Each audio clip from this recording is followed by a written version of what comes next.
FBI, Deputy Director Dave Bowditch. We also have the Special Agent in charge of the FBI here in Chicago, Emerson Bowie, present as well. From the DEA, Special Agent in charge Robert Bell is present. And from the U.S. Marshal Service, we have Chief Deputy U.S. Marshal David Gellerman and Chief Inspector Diego Grimaldo. Also up here with me are two other United States attorneys.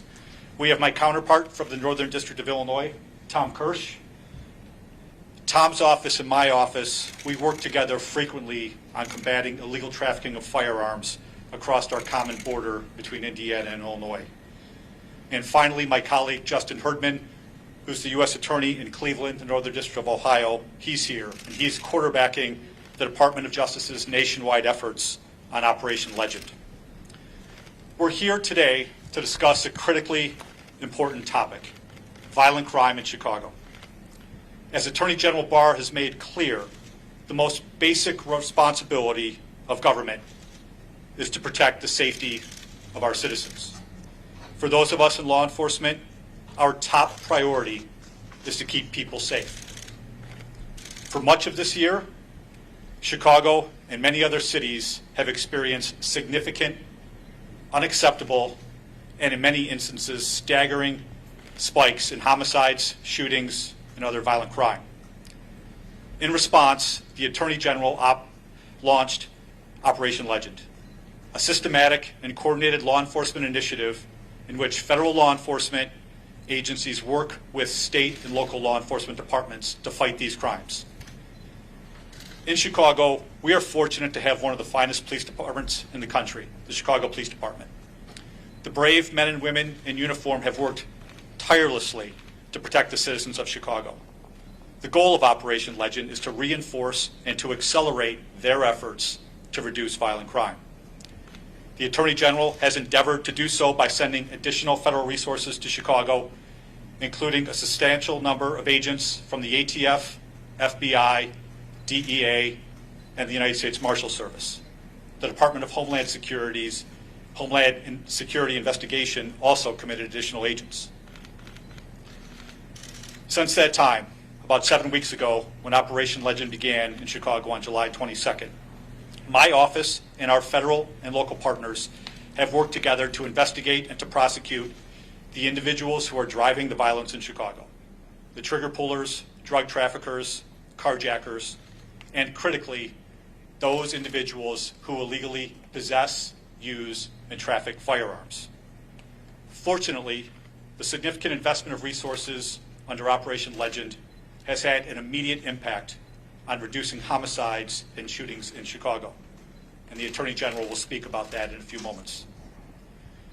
But even with the success of Operation Legend to date, much work remains to be done. The level of violence in Chicago remains far too high, and it can be demoralizing. Many children have been senselessly killed and injured. And while there are many things that need to be done to help Chicago's violent crime problem, one thing that all rational people can agree upon is that violent offenders need to be held accountable for their crimes. Enforcing the rule of law and holding these offenders accountable are essential components of every reasonable strategy to ensure public safety in Chicago, and it is the backbone of Operation Legend. And with that, it is my honor to introduce Attorney General William Barr. Thank you, John, and good morning, everybody. Thank you for coming this morning. I'm pleased to be in Chicago to address the most significant threat facing this city. The explosion of violent crime, particularly homicides in Chicago earlier this year, threatened not only safety, but this city's way of life. The federal government responded with Operation Legend, one of the most significant federal law enforcement operations in recent years. We have dedicated hundreds of federal government's best investigators, analysts, fugitive trackers, and other experts to work with our state and local colleagues in law enforcement here in Chicago to help get violent criminals off the streets. And I am pleased to report that Operation Legend is working. Crime is down, and order is being restored to this great American city. Operation Legend is a vivid illustration of what dedicated law enforcement officers at all levels of government can do to keep people safe. Unfortunately, too many people in too many cities insist on denigrating, demonizing, defunding police. Just yesterday, the police chief in Rochester, New York, decided to retire rather than to stand by while the character of his police force was attacked. Seattle's police chief made a similar decision last month after the city council decided to cut the budget of her department. Other cities, including New York, Baltimore, Los Angeles, and San Francisco, have recklessly slashed police funding at a time when their residents need protection more than ever. This is a misguided and short-sighted policy, and I fear the costs will be devastating.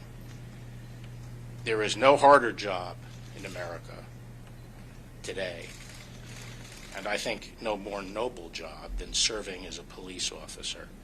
And on behalf of the Department of Justice, I want to thank all of those in Chicago and beyond who protect and serve.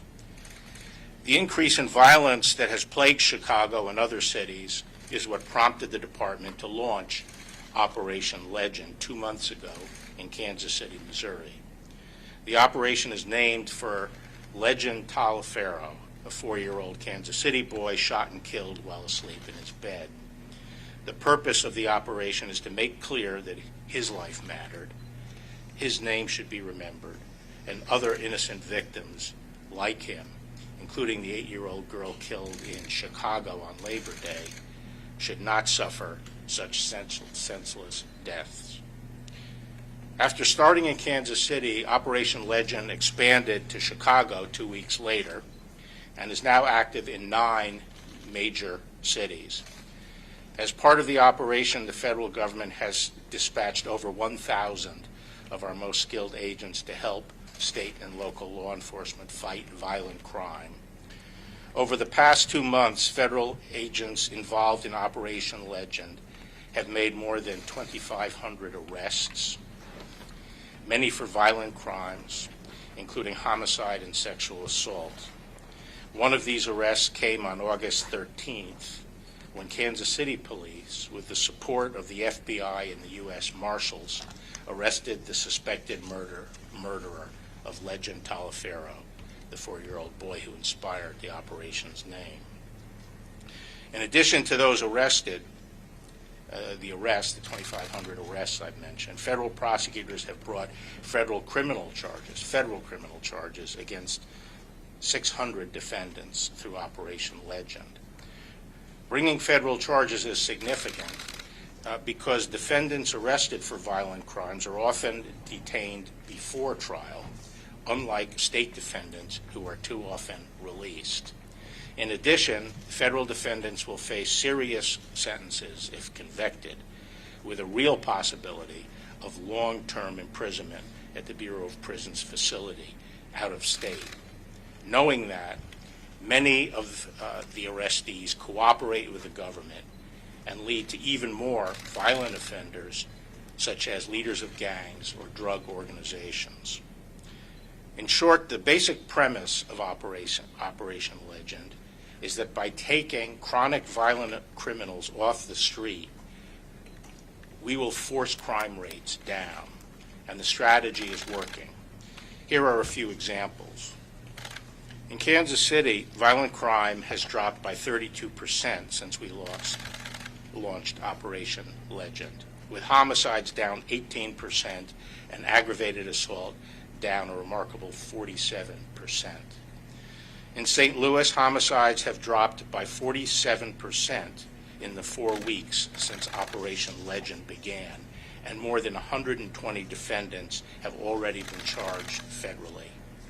In Detroit, homicides have dropped more than 25%, and non-fatal shootings have dropped by more than 35% in the 7 weeks of Operation Legend in that city. In Memphis, homicides in August dropped by nearly 27%, and U.S. Marshals arrested 47 persons wanted for homicide. In Milwaukee, Non-fatal shootings have dropped by 25% in the 5 weeks since the operation began. Operation Legend's success is perhaps most dramatic here in Chicago. When the operation was announced on July 22nd, homicides in the city were up 51% over 2019. Over the previous weekend, more than 60 people had been shot in Chicago, with over a dozen fatalities. Other violent crime, including looting and rioting, was increasing also. And the signs pointed toward the problem getting even worse, with the campaign to demonize and defund the police gaining traction, and criminals increasingly believing that they could operate with impunity. What we committed to Chicago in connection with Operation Legend were 400 federal agents, over $9 million of grant money to the police under our COPS program, which allowed the police to bring in 75 more positions, and $3.5 million in technical assistance to support the expanded anti-crime operations. Together, federal, state, and local law enforcement in Chicago, working as part of Operation Legend and our joint task forces, have reversed that dangerous spike in violence. Federal agents and deputy U.S. Marshals, along with state and local task force officers, have made more than 500 arrests, many for violent crime like homicide, sexual assault, and robbery. And federal prosecutors have charged, federal charges, 124 defendants, including 90 with firearms-related charges and 30 with drug trafficking-related charges. Many of those defendants are now detained pending trial rather than causing harm on the streets. The results of those actions speak for themselves. Over the first 5 weeks of Operation Legend in Chicago, murders dropped by 50% over the previous 5 weeks.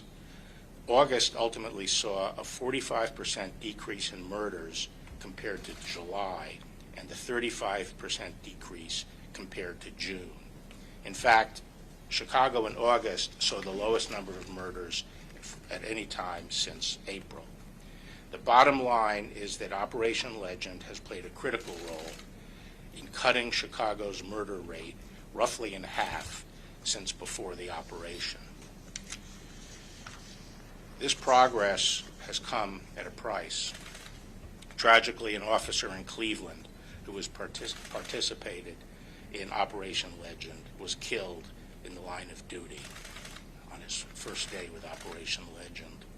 He was an experienced detective who had volunteered for the program, and he was investigating gangs, particularly those involved in drug trafficking. His sacrifice is a reminder that it takes a special kind of courage to sign up as a police officer. All of us mourn his loss, and we will carry on his legacy by continuing the good work in Operation Legend, not only in Cleveland, but here in Chicago and beyond. I thank the state and local law enforcement partners here in the Chicago area who have helped make this operation successful, and I look forward to continuing to work together in the days ahead. Thank you.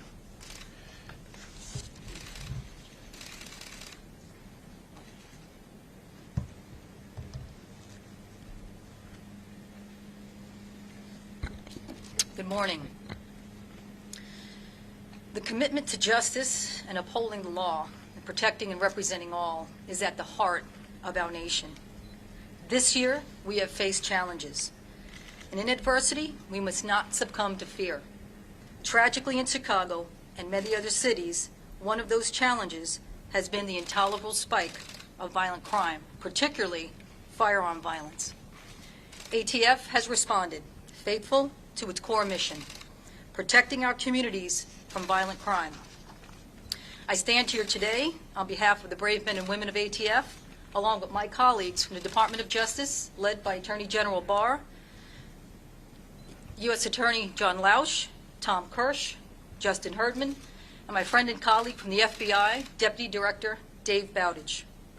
We stand here today to reiterate our unequivocal commitment to honor the lives of Legend Telefaro and all of the victims and families that has died from firearm violence, bringing to justice the trigger pullers who terrorize our neighborhoods, like in Chicago, and the traffickers who fuel the violence by illegally supplying them with guns.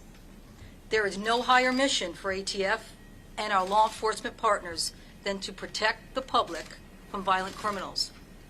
That is the purpose of Operation Legend. We are in Chicago.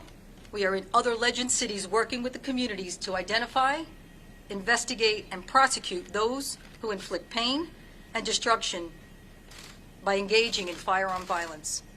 We do this with the promise to uphold the rule of law, with the fairness that reinforces the dignity of all community members, most particularly the victims and their families. Every day across the country, ATF special agents and industry operations investigators pursue criminals who illegally use and possess guns, that trafficking organizations that illegally supply those guns to thieves who also steal those guns federally from licensed dealers. We are committed to removing the most violent firearm offenders from our communities, and it is most critical to dismantle those firearms trafficking networks, the gangs and organizations that fuel the violence, and interdict those firearms before they are used in crimes. One of the ways that we ensure that we stay focused on the most violent criminals, the actual shooters, is by using forensic science, particularly ATF's National Integrated Ballistic Information Network. We commonly refer to it as NIBIN.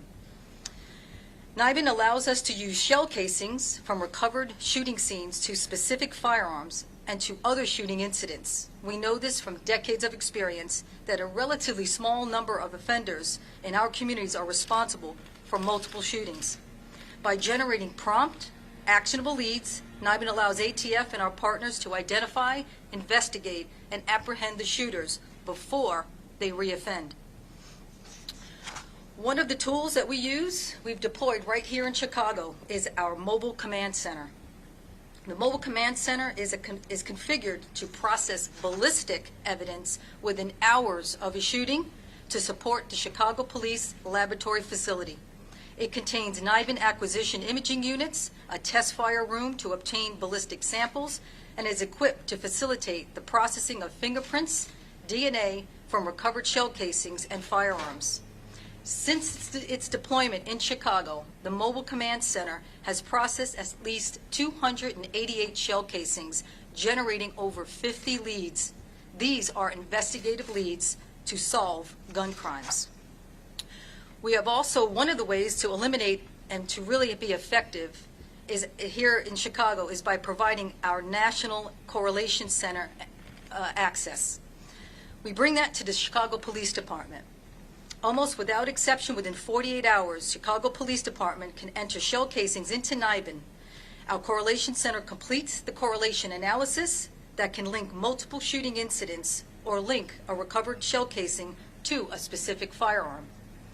Our Correlation Center's 48-hour turnaround time is essential to providing timely leads so that investigators can identify and apprehend the shooters who are driving the grim statistics Chicago is combating. And as the Attorney General emphasized, our combined efforts are working. Operation Legend investigators are working around the clock. We have seized more than 500 firearms in 9 cities, including 200 in Chicago alone.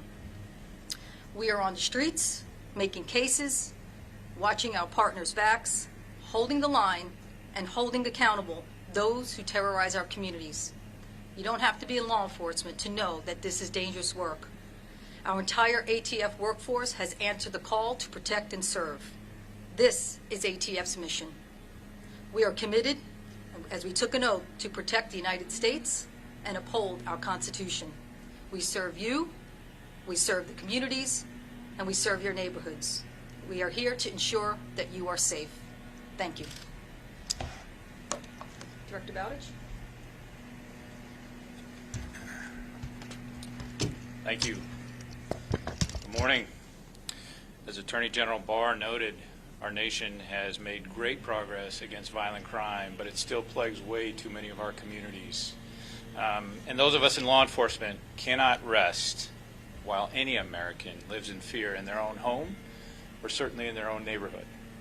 The violent crime threat we face today is very diverse, it's very dangerous, and it's much too all-encompassing for any one agency, be it state, local, or federal, to tackle alone. This is why the Attorney General has launched Operation Legend. While every agency here today that's represented has a different role and responsibility, fighting violent crime is a responsibility and a duty that we all share.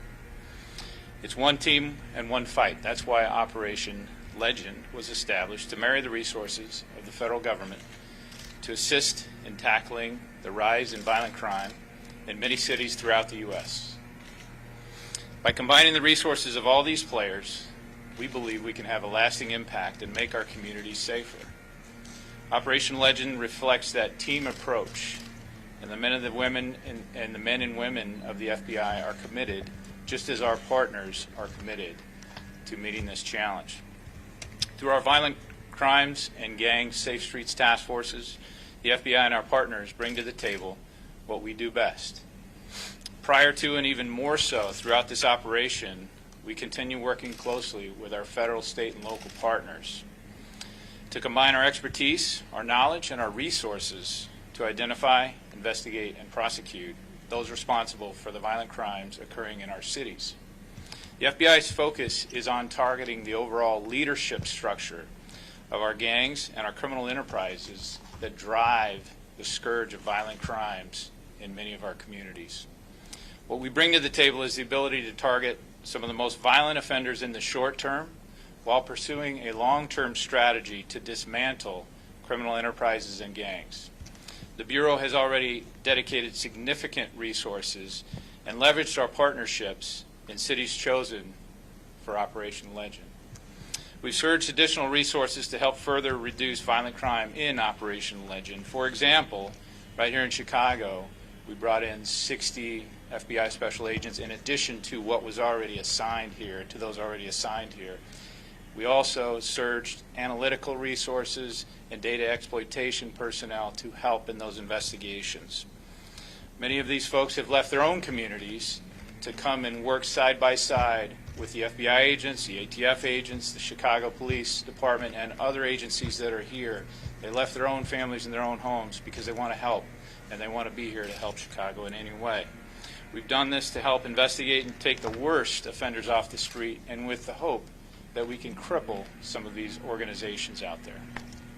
This effort includes agents, intelligence analysts, digital evidence experts, and personnel from field offices across the country, all working together to reduce violent crime, to keep people safe, and to find and stop dangerous criminals through law enforcement actions, digital forensics, mapping trends, tips, hotlines, digital billboards, social media, press releases, and the like.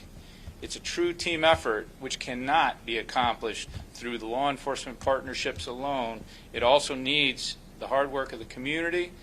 But I will tell you this, there are a lot of hard-working assistant United States attorneys throughout this country that are side by side with these investigators trying to help curtail the violence in many of these communities. And we're already seeing real results. Many of those have been discussed already, so I won't go through those. But we have had hundreds of cases, arrests, and seizures which have been made across the country in Op Legend already. Last week alone, in between August 31st and September 7th, the FBI alone opened 50 cases. We made 18 arrests and recovered 46 weapons. That's in 1 week. Investigating violent crime is a 24/7, 365-day-a-year job that we do not take lightly. I am confident that with our partners working close together, we will continue to make progress against these violent crimes, and progress that the American people both expect, but more importantly, that progress that they deserve. So I want to talk now to those who are responsible for the violence. If you are responsible for the violence and you hear nothing else that's said, hear this.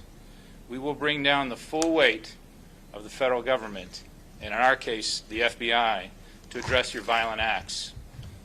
If you are convicted in federal court, it's very unlikely you're going to walk in the front door and out the back. If you are convicted, federal time in court is 85% minimum time served. To the citizens of Chicago, the Attorney General has used the word will. If we accept this as status quo, that is not going to make any progress. If we have the will to pursue and endeavor throughout these challenges, I believe we can accomplish a lot. That will is being led by the Attorney General and all the agencies here, but it also needs the will of the community. We're asking the citizens of Chicago to trust us, pick up the phone, and provide the information we need to help solve crimes of violence which are plaguing your communities and our communities. In short, we are trying to instill confidence in the system, and I'm asking you to trust us. And with that, I talked to you about tips. I'm going to leave you with a tip line. If you have information about significant violent crime, I would ask you to please call 1-800-CALL-FBI or send us an e-tip online at tips.fbi.gov. Thank you.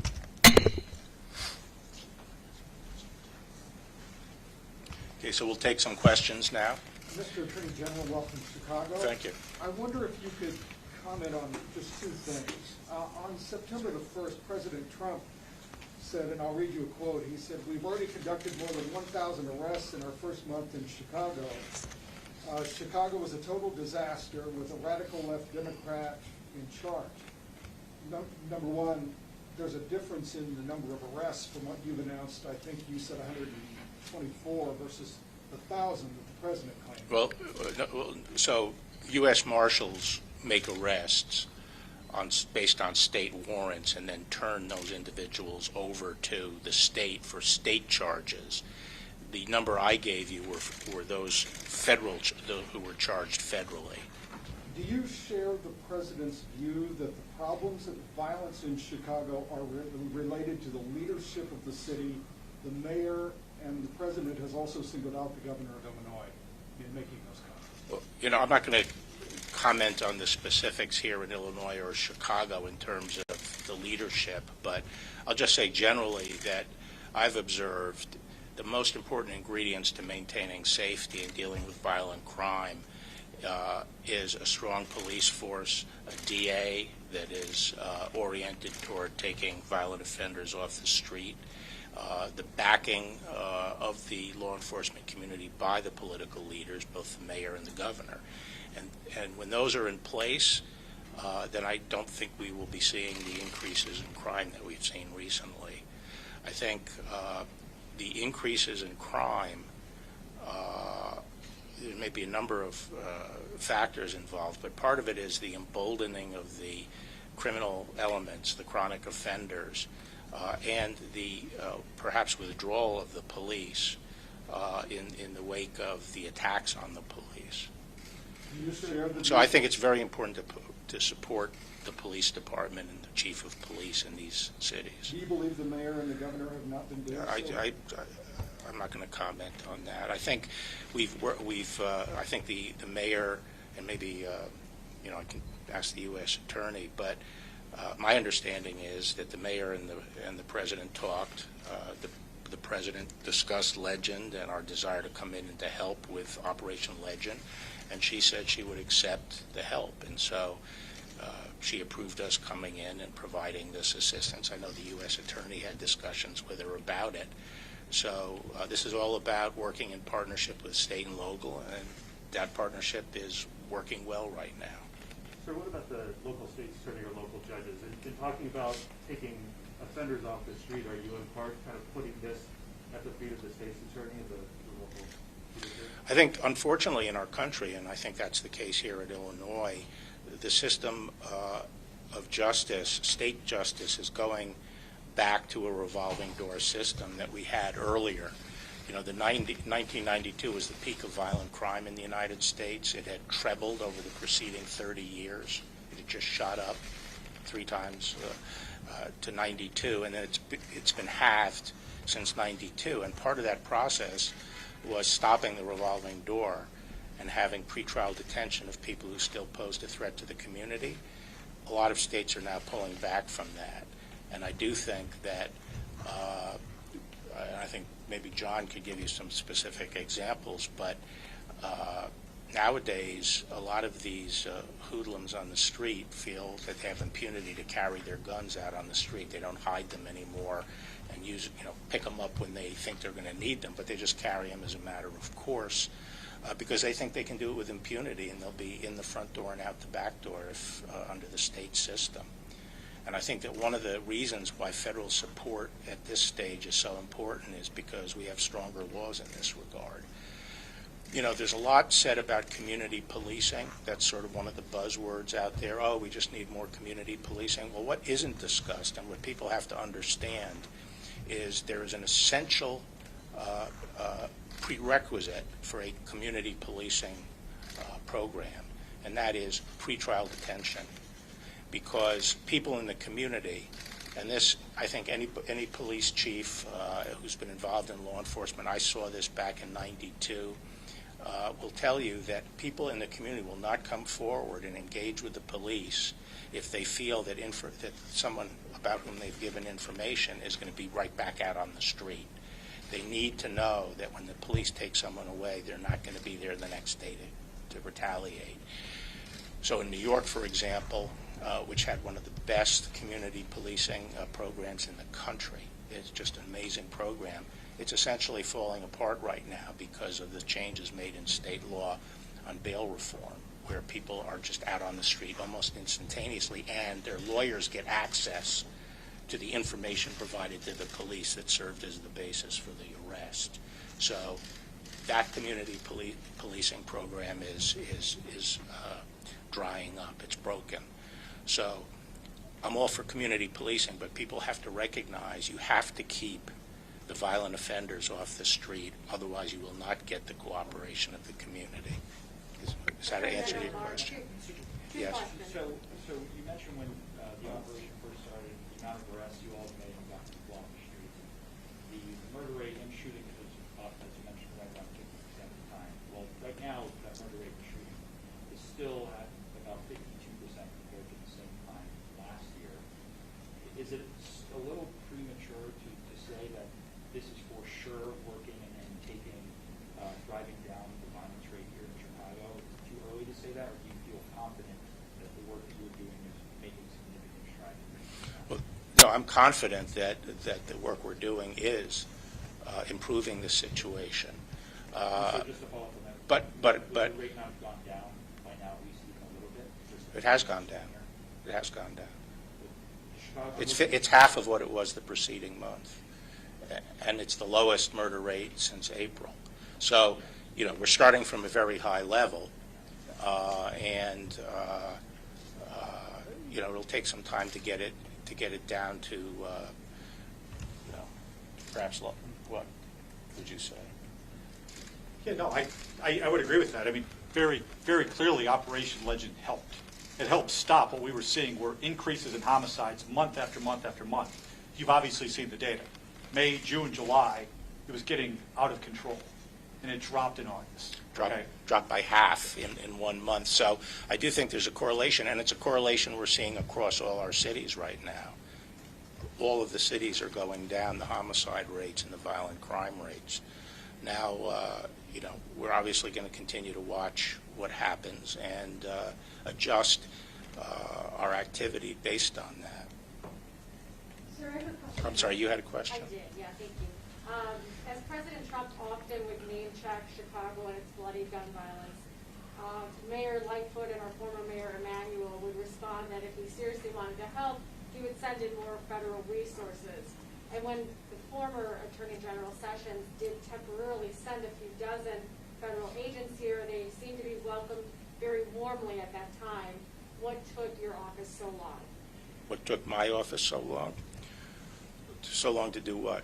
To send I described what the genesis of Legend was, which was before COVID, we started seeing violence upticking in a number of cities, nowhere near the level it got to most recently. And we tried to launch a program called Relentless Pursuit. Then the COVID hit almost at the same time we were mobilizing the agents to go into the cities, so that program was effectively aborted. In the meantime, with the incident with George Floyd and the attacks on the police and the demonization of the police and discussions of defunding, we saw sharp increases in a number of cities, including Chicago. And so at that point, we essentially rebooted the idea of targeting various cities and targeting the increases in violent crime and sort of tailored it to the phenomenon we were seeing in the wake of the defund the police effort. And Chicago didn't meet all the criteria that we had been looking for in cities, but given the visibility of Chicago and the very high levels of homicide, we decided we would include Chicago. And I'm glad we did, because it seems to be bearing fruit. But I think a lot of the public commentary as we launched this program was that cities didn't want federal help. But now you're telling me that we're welcome with open arms. That's news to me around the country. But as I said, Mayor Lightfoot did agree to and seemed happy that we were coming in. Sir, President Trump has seemed to suggest at times that he has a quick fix for violent crime in Chicago that can be fixed kind of overnight or within a week. Something. Do you know what he's talking about? Is it involved in that regard? Is it this? Do you know what he's been referring to? Well, I think it's important. This is a distinction that the media doesn't frequently make, but there, in my mind, and I think the mind of most people in law enforcement, there's a distinction between addressing violent crime, which is what Legend is about, and addressing civil unrest and some of the violence that we've seen in conjunction with supposed protests. And I think he's talking about the latter in that, which is that you can deal with the occupation of areas in the city, and you can deal with the sieging of various government buildings, with dispatch. I don't think he's talking about eliminating violent crime that way. But dispatch of what? The National Guard? Or Dispatch meaning quickly. Well, it depends on the circumstances. There's some places where state resources are completely adequate. Even state civilian law enforcement resources can be completely adequate. It depends on the circumstance, the size of the demonstration, and the size of the state's assets. And then we can also use civilian federal assets, as we have in some places. Mr. Barr? Yes. How many of those 400 agents are new bodies on the ground here in Chicago? So I would say we already have a large number of law enforcement working in Chicago. At a minimum, there were 100 new FBI, ATF, and DEA agents that came in. There were several dozen repurposed Homeland Security agents as well, and the same with the United States Marshal Service. So, it's hundreds of new people who came in to help and to work directly with the people that were already here beforehand. So 100. I think there were 200 new bodies of the 400, and the other 200 were repurposed from the other work they were doing and shifted to violent crime. Okay. So, Sir, there's a question. Yes. Sorry, my question is a little bit off topic. I apologize for that, but I need to ask about Ms. Carroll and how the president was acting in his official capacity when he denied knowing her, and also why the American taxpayers might be on the hook for any damages that could be awarded to her. Okay, so this has to do with something called the Westfall Act. That is an act that provides that when tort cases, state tort cases, are brought against government employees in the executive branch and in the legislative branch, and the tort was allegedly committed in the course of federal employment, the case can be certified for shifting to the federal courts, and the United States can be substituted as the responsible party. This has become somewhat routine to the extent that the certification process has been delegated to an attorney in the tort section of the Civil Division of the Justice Department. The process involves the employing agency, which in the case of a president has been the White House, sending in a memorandum requesting certification. That process was followed in this particular case. The case law is crystal clear that the Westfall Act applies to claims against the president, the vice president, as well as other federal employees and members of Congress. There is case law in D.C. It has been invoked by previous presidents, including most recently Bush 43, Vice President Cheney, President Obama, and now President Trump. The case law is very clear, and there's a D.C. Circuit case called Ballinger on the topic that says that because we are a representative democracy, officials who are elected and answer press questions while they're in office, even if those questions relate to their personal activity and could bear upon their personal fitness, is in fact in the course of federal employment and can be therefore certified under the Westfall Act. The case in that situation was a congressman who was answering questions about why he had separated from his wife, and he was sued for defamation because of something he said in that answer. And so the court said that elected officials in our democracy, a representative democracy, when they're answering questions in office, even about personal affairs, any defamation claim is subject to Westfall. So this was a normal application of the law. The law is clear. It is done frequently, and the little tempest that's going on is largely because of the bizarre political environment in which we live, and well, I'll just leave it at that. Yep. Taxpayers be on the hook, though, for any... As they always are under Westfall. That's the statute. That's the statute. The guns that have so far been collected by Operation Legend, any idea as to how many of them were acquired illegally, that any statistics available on that yet, where they're coming from? I'll ask Jean at the ATF to see if she has any more specific information, but I know that a number of the cases, because I was looking over some of the cases here, and a number of the cases relate to straw purchasers who were, going out and gathering guns for gangs. So I know that that's one of the areas that ATF has been targeting. I can comment a little bit on that. We look at the patterns of the trafficking factors. When we recover crime guns here in Chicago, we trace that weapon. What we find that many of the weapons that are either purchased maybe lawfully, but also go into unlawful commerce by trafficking organizations. Many of the, we call the pipeline of weapons that are being seen recovered here in Chicago do come from other states. Some come from the Milwaukee area. Every state has a different source, but particularly for Chicago, we see a lot of that trafficking patterns. So we have what we call a trafficking group. We focus primarily on those in particular source states. To cut that pipeline down, when the firearms are recovered here, we trace them to the last known purchaser.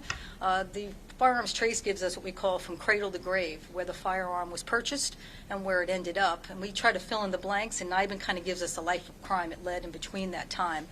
So we do see we call straw purchasing, lion and trying, lion and buying. So those are all also part of our Project Guardian aspect, which is we're looking at going after those traffickers, particularly to cut that pipeline of weapons coming into Chicago. So that's what we're predominantly seeing.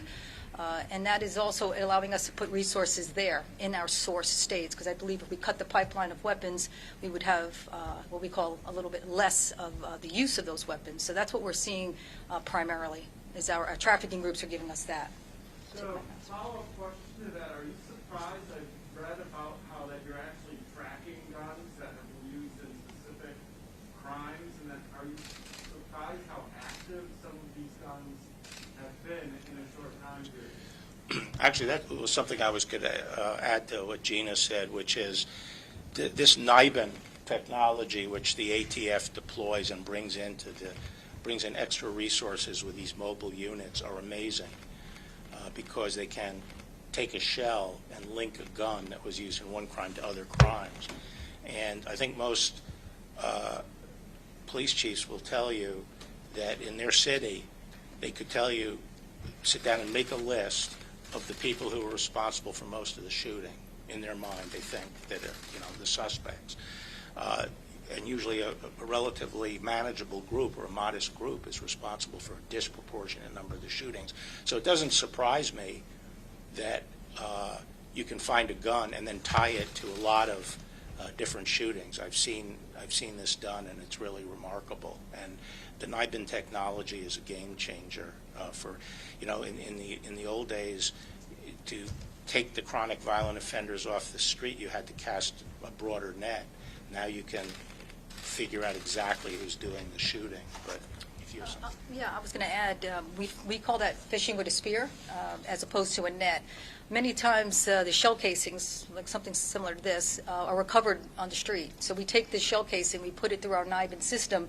It makes a correlation. It's almost like a thumbprint, a fingerprint that you would do as a comparison. Our shell casings are compared to different shooting scenes as well as the actual firearms at this one shell casing, which is unique to each firearm. So that's really been a game changer for us. And putting all of that in a mobile unit right now here in Chicago is really what's been helping Chicago Police Department's laboratories, because we can do that now in a 48-hour turnaround time. Those leads that are coming out were generated. Investigators get that lead, and that's a lead to a potential homicide or an assault. We take those leads, we give it to our investigators, our Chicago Crime Gun Strike Force, and that's where we go to work. We always say the technology is great. We have the tools to do some of the things that we do, but it takes the carpenter that builds the house. So that's where our special agents with all law enforcement organizations working together. So it's the shell casing that's allowing us to make those connections. take one more. Mr. Attorney General, just a quick question, just an observation. Well, I think that, Okay. did you asked one earlier, too. I had one little question. I didn't get to ask my main question, which. I'll let both of you ask your Okay. question. Thank you. Go ahead. No, go ahead. Okay, so we see big shifts month to month, up and down over the years. This is not something unusual. July is, as you mentioned, it was the highest, it was the worst July since at least 1957, as far back as the records go. But we've seen other big shifts month to month. So what I'm hearing is that you're crediting this drop to the federal agents and the federal initiative. And what I want to know is, how many of those murders can you credit to? Well, I mean, that is an absurd question. I did not attribute it entirely. What I said is I believe that it was an important part of that drop. And if you want to maintain that taking fugitives off the street who are armed and already have committed homicide, known gang members, and persons who are correlated to guns that have committed murders in the past, at the numbers and rates we are doing that, not only the federal charges but all the state people that we've delivered over to the state, if you don't think that that has an impact on violent crime, I think that's a much harder proposition to maintain. Yes. Mr. Attorney General, I've covered dozens of press conferences in this building with federal authorities and the Chicago police standing side by side. Chicago police are not here today. Right. What is the reason for that, and why are they not included in this unified message? They were certainly invited and could have attended, but one of the odd things about our program in this city are, some of the politics involved. I'm sure that was an element of it. So they I think you'll have to ask the mayor and the police chief. They were invited and they did not come? Yes. Am I right about that? That's correct. Yeah. I'm later spending time with the chief and going on a drive around with him. So, but I know that the city has put out information about the drop in crime and is crediting a number of factors. Absent among those factors is the federal contribution. So just the way things roll here in Chicago. So that would seem to indicate there's still a disconnect between this initiative and the city of Chicago. I'm not focused on those aspects of it. I'm focused on the law enforcement working together, the professional law enforcement approach, and actually getting the job done. And politicians can do what they want to do. Okay. If I may. Yeah. To be very clear, there is no disconnect between federal law enforcement and the Chicago Police Department. We work together all the time. They're very supportive of all of our efforts, and we are thrilled to help them fight violent crime. Law enforcement to law enforcement level, things are going very well. I can assure you that. Thank you. Thank you very much. Thank you. Thank you.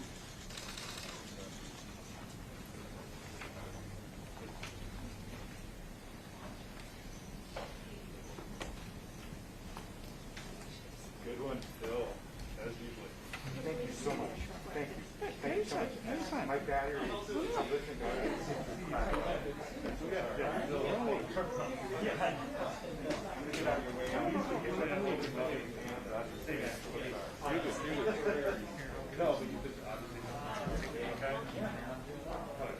You want to file for the cafeteria, or you want to?